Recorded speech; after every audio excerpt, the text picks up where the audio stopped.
My mother kicked me out after finding out that I am pregnant and called me a disgrace. Now she wants to be in my daughter's life after finding out who her father is? I was 18 when I told my mother I was pregnant. She gave me 2 hours to pack and get out. Said I'd chosen to be a whore, I could figure out the consequences alone. Changed the locks while I sat on the front step with 2 garbage bags of clothes and nowhere to go. My daughter's father was a one-night thing during freshman orientation at college. I didn't even know his last name, just that he went by Alex and was visiting from Switzerland. Never saw him again after that night. Didn't have his number, didn't know his school, nothing. I dropped out, moved into a shelter, had Jana alone in a county hospital while my mother told everyone I'd run off to be a stripper in Vegas. 5 years of absolute hell followed.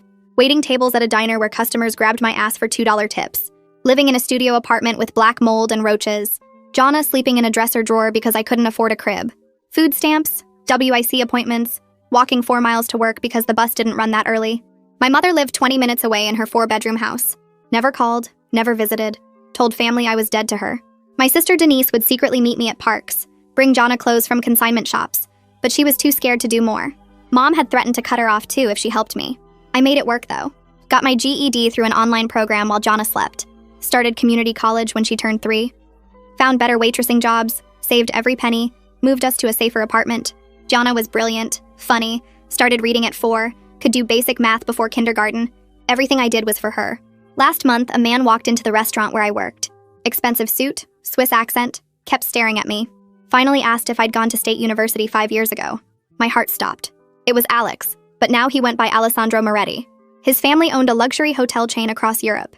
He'd been trying to find me for 2 years after his cousin showed him my picture from the university's orientation archive. He'd hired investigators, searched social media, spent thousands trying to track down a girl he'd spent one night with because he couldn't forget me. I told him about Jana, showed him her picture. He cried right there in the restaurant. His father had been pressuring him to marry some heiress, but Alessandro had refused, kept thinking about the American girl who'd quoted Shakespeare while drunk and laughed at his terrible jokes. He wanted to meet Jana immediately. Within a week, he'd set up a trust fund for her, bought us a house, insisted on back paying 5 years of child support at $10,000 a month.